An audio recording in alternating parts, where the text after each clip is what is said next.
आज एक खबर आई है थोड़ी देर पहले कि किसी ऐसे फ्रेमवर्क पे बात हो रही है, कोई उसको इस्लामाबाद अकॉर्ड का नाम भी दिया जा रहा है, कि जिसमें आने वाले 24 घंटों में कोई सेटलमेंट हो सकती है। इसकी आपके पास क्या अपडेट्स हैं, क्या डिटेल्स हैं? जी वकास, मेरे ख्याल में मैं कंफर्म कर सकता हूँ कि कुछ प्रोग्रेस हुई है। अभी ये नहीं कह सकते कि चीज़ें हतमी हो चुकी हैं, लेकिन यकीनन प्रोग्रेस हो चुकी है। और जो मेरी जो सोर्सेज हैं तेहरान में, मैं खासतौर पे, क्योंकि ये स्टोरी वेस्टर्न साइड से आई है, तो मैं नेचुरली दूसरी साइड की भी कहानी आपको बता दूं कि उन्होंने ये चीज़ कंफर्म की है कि जी प्रोग्रेस हो रही है। स्टे ट्यून्ड, ये सिर्फ लिखा हुआ एक मैसेज मुझे फिर उनकी तरफ से आया कि, लेकिन अगर हम थोड़ा सा इसको एनालाइज करें कि चीजें कहाँ पे खड़ी हो सकती हैं। कल मेरी बात हुई थी, एक वहां पर एक आला ओहदेदार है, उन्होंने मना किया कि उनका नाम भी शेयर करना, चूंकि वो नेगोशिएशन प्रोसेस में इन्वॉल्व है।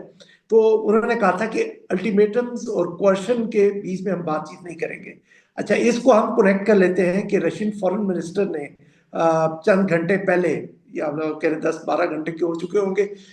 ईरानी फॉरेन मिनिस्टर को फोन किया था और उम्मीद जाहिर की थी कि ये जो काविश है, जो अब लेटेस्ट हो रही है, वो कामयाब हो जाएगी और अमेरिका जो अपनी थ्रेट्स वगैरह से और जो डेडलाइन सेट कर रहा है उससे पीछे हट जाएगा। यहां तक तो बात समझ आ रही है कि शायद अब ट्रंप जो है वो क्वेश्चन से और वो जो अल्टीमेटम्स लगा रहा था उसको समझ आ गई है कि ये चीज इतनी मतलब फायदेमंद या सूदमंद अमेरिकन स्ट्रेटेजी के लिए नहीं रही है। लेकिन जहां पे मैं ये समझ रहा हूँ कि थोड़ी सी अभी जो चीज मैंने आपको जिक्र किया कि शायद बातचीत हो रही है, प्रोग्रेस है, मीटिंग ऑफ माइंड्स है, लेकिन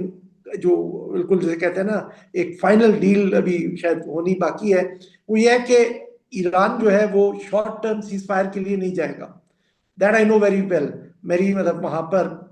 जो मैक्सिमम लेवल्स कह सकते हैं नेगोशिएशन में इन्वॉल्व है, उन तक बात हुई थी। तो उनका एक बड़े जो प्रिंसिपल्स जो उन्होंने मुझे बताए थे कि जी ये हमारी गुफ्तगू के प्रिंसिपल्स हैं, विच आई ऑलरेडी पब्लिश्ड। तो उसमें ये किया था कि हम शॉर्ट टर्म सीज फायर नहीं जाएंगे, हम ये इंश्योर करेंगे कि दे आर गारंटीज कि जी इसके बाद दोबारा से अमेरिका फिर से हम पे हमलावर नहीं होगा। तो यहाँ पर जो पाकिस्तानी प्रपोजल जो मुझे लग रही है उसमें शॉर्ट कमिंग है कि जी हम कुछ अरसे के लिए सीज फायर कर लेते हैं और उसके बाद जो एक तवील मुद्दती वो जो एक होगी जंगबंदी होगी, वो उसमें आ जाएगी कि सेसेशन ऑफ हॉस्टिलिटीज। मेरा ख्याल में इसके दरमियान इनको कोई रास्ता ढूंढना पड़ेगा जहां पर दोनों आके एग्री कर सकेंगे, चले this is the final deal. और उसमें जो बुनियादी तौर पे जो दो नुकात पर शायद जो मेरी अभी जो जो मेरी इतला है वो बात हो रही है कि एक तो हो रही है न्यूक्लियर फाइल के ऊपर, and for that America would remove sanctions और जो सारा कुछ है। और ईरान के जो स्ट्रेट ऑफ हॉर्मुज पे जो कंट्रोल है, वो आई डोंट थिंक कि ईरानी यहाँ पर भी आके कुछ ज्यादा लचक दिखाएंगे, क्योंकि ये वो बड़ी कैटेगोरिकली कह चुके हैं कि जो प्री वॉर स्टेटस है हॉर्मुज का, that would not come back. वो किसी न किसी तरह से अपनी सॉवरेनिटी उस जो स्ट्रिप में है वो असर्ट करेंगे। जहां से हमने शुरू की थी गुफ्तगू, वकास ने जो किया मेंशन किया था पॉइंट, मैं थोड़ा सा उसकी डिटेल भी बता दूं फॉर दोस्त पीपल जिनको नहीं पता कि ये रॉयटर्स ने ये स्टोरी शुरू की है, उसके बाद बाकी जगह भी पिक हुई है। और जिसमें ये कहा जा रहा है कि पाकिस्तान का जो प्रपोजल है जिसमें ये है कि जी फौरी तौर पर जंगबंदी की जाए, सीज फायर हो, और उसमें जो है जो बता रिपोर्टेड है कि फिर वो स्टेट ऑफ हॉर्मुज खोला जाए और उसके बाद गुफ्तगू शुरू की जाए, और 15 से 20 दिन के बाद जो है वो फाइनल एग्रीमेंट किया जाए। ये अब रिपोर्ट हो रहा है, उसमें कई जगह ये भी रिपोर्ट हो रहा है मुख्तलिफ इंटरनेशनल जो पब्लिकेशन है उनमें कि भाई पाकिस्तान के जो आर्मी चीफ हैं फील्ड मार्शल आसिम मुनीर, वो सारी रात जो है वो अमरीकी वाइस प्रेसिडेंट जेडी वैंस और ईरान के जो स्पीकर हैं उनसे गुफ्तगू करते रहे हैं। और पूरी यानी कि पूरी अक्ल इम्कान कोशिश हो रही है कि किसी तरीके से आज डील हो जाए, क्योंकि कल ट्रम्प साहब ने जो है वो धमकी दी हुई है, जिस तरह बिल्कुल आप सही कह रहे थे बाकर के, वो जो है कल उनकी एनर्जी और दूसरे टारगेट्स हिट करना करना शुरू करेंगे ब्रिज को, जो कि by the way war crime है, ये इंटरनेशनल वॉर क्राइम है जो जो ट्रम्प साहब कह रहे हैं। लेकिन इसमें मैं सिर्फ एक नुक्ता बाकर आपके सामने रखूंगा, जरा उस पर वजाहत भी करें। मुझे ये लग रहा है क्योंकि एक दो जगह मैंने और भी देखा है, बल्कि कल फॉक्स न्यूज पे भी ट्रम्प साहब का एक इंटरव्यू था जहां पे वो कह रहे थे कि जी मुज़ाकरात हो रहे हैं, तो अमेरिका तो क्लियरली चाह रहा है कि कोई ना कोई डील हो। और पाकिस्तान और चीन का जो ये 5 पॉइंट प्रपोजल है, इसका भी जगह जगह जिक्र हो रहा है। अभी निकोलस क्रिस्टोफ जो डॉन, उसके डॉन में तो खैर बाकी लिखते हैं, न्यूयॉर्क टाइम्स में जो लिखते हैं उन कॉलमिस्ट, उनका उन्होंने कॉलम में भी ये लिखा है कि इस टाइम अगर अगर कोई तरीका है इस जंग से निकलने का तो वो पाकिस्तान और चीन का 5 पॉइंट प्रपोजल है। लेकिन उसमें मैं सिर्फ ये एक नुक्ता उठाऊंगा बाकिर के, मेरे ख्याल में सीज फायर होना और ये कहना कि अच्छा जी एक दूसरे पे फायर करना बंद करते हैं और फिर बात करते हैं कि अब हमारा निगोशिएशन के लिए क्या फ्रेमवर्क हो सकता है, ये तो हो सकता है। लेकिन मुझे ये नहीं लगता कि सिर्फ सीज फायर पर और अग्रीमेंट के बगैर ईरान स्ट्रेट ऑफ हॉर्मुज खोल देगा, क्योंकि अगर उन्होंने वो खोल दिया तो उनका सबसे बड़ा जो लीवरेज है वो खत्म हो जाएगा। तो मैं आपसे अग्री करता हूं कि वो ये नहीं खोलेंगे, लेकिन शायद उसको खोले बगैर वो बातचीत करने में तैयार हो जाए शायद। जी, मैं बिल्कुल, आपने वो सही तरह उसको एक्सप्लेन कर दिया। मैं ये कह रहा हूँ कि बातचीत शायद हो जाए। एक्सचेंज ऑफ मैसेजेस तो चल रहा था पहले से, वो कभी भी नहीं रुका था, अगरचे ईरान बैठने के लिए नहीं तैयार था, लेकिन एक्सचेंज ऑफ मैसेजेस चल रहा था, यानी कि दोनों साइड एक दूसरे का पर्सपेक्टिव जान रहे थे इस पूरे कॉन्फ्लिक्ट के दौरान। तो लेकिन ये अपनी लीवरेज नहीं छोड़ेंगे, और सेकेंडली वो ऐसी चीज पे कमिट नहीं करेंगे कि आप कहें कि दूसरी पार्टी को ब्रीदिंग स्पेस मिल जाए। इस वक्त ईरान जो है, यहाँ पे एक जो बुनियादी नुक्ता समझने का वो ये चीज है कि दोनों पार्टीज एक दूसरे को मिसरीड कर रही हैं, या उनकी मिसरीड भी ना भी कहें तो उनकी एक दूसरे को जिससे वो देख रही हैं वो एक बिल्कुल डिफरेंट लेंस है। ईरान समझता है कि उसका एक अपर हैंड है,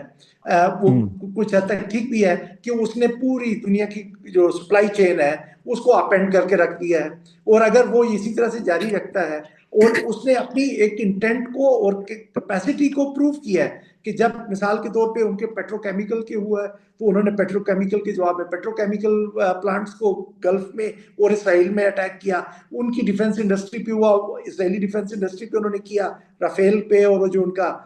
एक वो ड्रोन का प्लांट था मैन्युफैक्चर करने का, तो उन्होंने बिल्कुल reciprocal, an eye for an eye and truth for a truth उन्होंने जवाब दिया है अभी तक। अब वो एक्सटेंट ऑफ डैमेज आप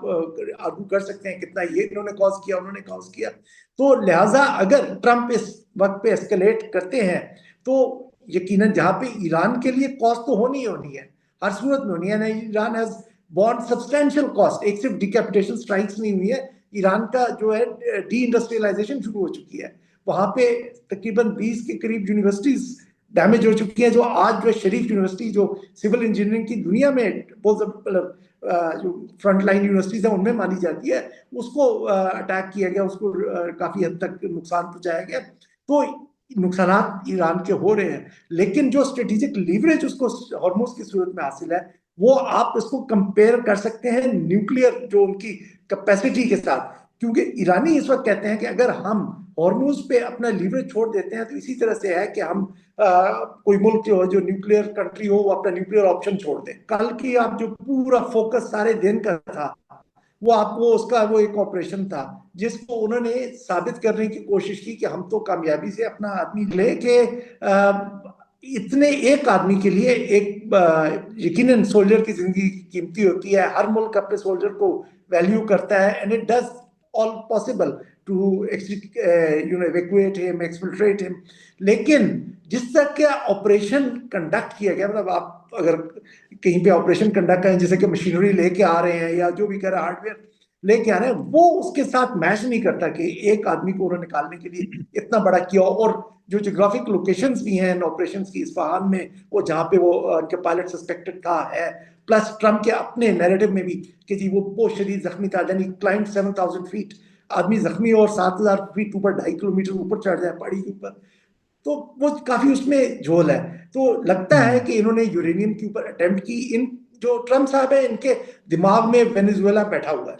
अभी तक निकला नहीं है। वो जब ईरान वॉर भी शुरू हुई तो इनका ख्याल था कि मैं ये करूंगा तो उसके बाद अगले दिन मैं विक्ट्री ऐलान कर दूंगा जैसे वेनेजुएला की। ये भी इन्होंने शायद सोचा आखिरी पुश के तौर पे कि जी मैं ये कर दूंगा, उसके बाद मैं दुनिया को बताऊं देखे जी मैं ईरान के हाईली एनरिच्ड यूरेनियम के स्टॉक पाइल्स को ले आया हूं। लेकिन जैसे इतनी बड़ी वहां पे डिप्लॉयमेंट हुई, आप देखें ना 2 C-130s गए, प्लस देवर हेलीकॉप्टर्स और जहाज भी इसमें इन्वॉल्व थे। ईरानियंस डिटेक्टेड देम, वहां पे इनका किसी हद तक हुआ कन्फ्रंटेशन, लेकिन दे at least we can say they aborted the plan, और उसके बाद फिर वो निकल गई। और ये जो उनका कहना है कि इनका C-130 सैंड में स्टक हो गया, आप किसी एयरफोर्स के पायलट से जिसने C-130 उड़ाया, मैंने तो बात की है एक से सुबह, तो उन्होंने कहा जी कभी इससे हमने नहीं सुना कि वो जी सैंड में स्टक हो गया हो या स्नो में स्टक हो गया हो, इट्स ए वार हॉर्स। तो वो अपना बड़ा जानदार जहाज है। और ये वो रूटीन के C-130s भी नहीं लाए थे। आपने अगर इनके पिक्चर्स जाके देखें तो नॉर्मली C-130s के 4 प्रोपेलर्स होते हैं। This were like another configuration, 6 propeller वाले थे। और 2 जहाज लाने, एक पूरी कंपनी की स्ट्रेंथ लेके आना वहां पे, यानी 100 उसमें प्लस बहुत सारा, हाँ स्पेशल उसमें बहुत फोर्सेस सारा लेके झोल आते। है, उसमें बहुत सारा झोल है। बिल्कुल जो आप जिस तरह आप कह रहे हैं कि उसमें अभी, हालांकि मैं भी पढ़ रहा था मुख्तलिफ जो वेस्टर्न अकाउंट्स हैं जहां पे उन्होंने अपनी ऑब्वियसली जो लीक्स की हैं और उसकी बुनियाद पर उन्होंने स्टोरीज छापी हैं, उसमें जो कुछ वो बयान कर रहे हैं वो बिल्कुल आप सही कह रहे हैं कि उसमें 2 and 2 is not adding up to 4, उसमें एक प्रॉब्लम नजर आ रहा है। लेकिन मैं उस पर आता हूँ, लेकिन मैं मुझे ये बताइए बाकी एक इंपॉर्टेंट चीज, क्योंकि आज का दिन बड़ा क्रूशल है, और यानी कि ये भी हो सकता है कि आज का दिन प्रॉबेबली जो है वो इस वक्त की अभी तक जितनी जंग हुई उसमें खतरनाक तरीन दिन हो, क्योंकि अगर ट्रंप साहब जो है वो बाकायदा अपनी जो उन्होंने धमकी दी है उस पर वो उतरते हैं और कल के दिन इस तरह के हमले शुरू हो जाते हैं, तो फिर तो इस पूरी की पूरी जंग का नक्शा ही तब्दील हो जाएगा। जिस तरह अभी आपने भी कहा कि फिर ईरान भी जो है वो उसी तरीके से टारगेट करेगा गल्फ कंट्रीज में, उसी तरह की जो जो जो सिविलियन टारगेट्स हैं उनको हिट करेगा, तो फिर तो एकदम इसकी जो एस्केलेशन लेवल है वो तो कई गुना ऊपर चला जाएगा। अच्छा, हमारे एंड से पाकिस्तान से भी ये कहा जा रहा है कि अमेरिकन कुछ हद तक तैयार हो गए थे, क्योंकि शायद उनको ये एहसास हो रहा हो कि उनके पास अपर हैंड नहीं है, जिसका भी आपने जिक्र किया। लेकिन ईरान जो है वो बहुत ज्यादा रिलक्टेंट है। अब अगर ये जो पाकिस्तान का प्रपोजल है, इसमें 19-20 करके, आपके ख्याल में मैं 2 चीज आपसे पूछना चाहूंगा। पहला तो ये कि क्या आपके ख्याल में इस वक्त जहां पे सूरत हाल खड़ी है, नोइंग द फैक्ट कि ईरान ने जो है वो स्ट्रेट ऑफ हॉर्मुज को वेपनाइज किया हुआ है, क्या वो सिर्फ गुफ्तगू करने के लिए या आर्जी जंग बंदी के लिए तैयार हो सकते हैं? आर्जी यानी उसका मतलब ये कि आपने जंग बंदी की और फिर आपने निगोशिएशन की, और अगर आपको लगा कि जी मामला नहीं चल रहे तो आपने फिर से जंग शुरू कर दी। और दूसरा ये कि जो ईरान की जो पॉलिटिकल लीडरशिप है, उनके प्रेसिडेंट हैं, फॉरेन मिनिस्टर हैं, जो बेसिकली निगोशिएशंस कर रहे हैं, ये भी कहा जा रहा है कि जो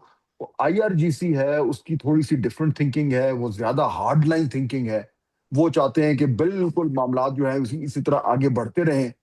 और कोई जंग बंदी ना हो, जबकि पॉलिटिकल लीडरशिप थोड़ा सा ज्यादा इंगेज करने को तैयार हो रही है। तो इसके हवाले से भी आपके पास कुछ इंफॉर्मेशन है? आपकी क्या असेसमेंट है? जी, पहले हम तो उसको कर लें कि आपने जो पहले पार्ट में निफात साहब, जैसा आप बात कर रहे थे कि क्या ईरान इतनी जल्दी अपना स्ट्रेट ऑफ हॉर्मुज पे अपना कंट्रोल खोल देगा या मतलब उस पे अपना थोड़ी सी कर देगा। ईरान ने थ्रू आउट अपने जो भी ये जो क्राइसिस रहा है, ये चीज एक तो असर्ट की है कि जी उसकी जो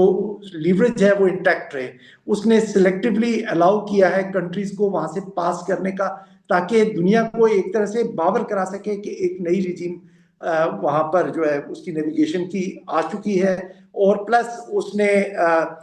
इंस्टीट्यूशनलाइज भी उसको करना शुरू कर दिया। आपने देखा होगा कि ओमान के साथ उनकी कल बाकायदा फॉरेन मिनिस्टर्स के लेवल पे बातचीत भी हुई है कि किस तरह से हॉर्मुज को बाद में करना है। तो यकीनन वो लगता नहीं है कि हॉर्मुज को वो उस तरह से भी इतनी आसानी से वो क्लाइम डाउन कर जाएंगे और बगैर किसी क्विड प्रोको के, मतलब कोई ऐसा क्विड प्रोको उनको मिलता है कि जिसमें वो समझते हैं कि उनके लिए सब्सटैंटिव कोई चीज है, वो इससे पीछे हटेंगे। और जहां तक वहां पर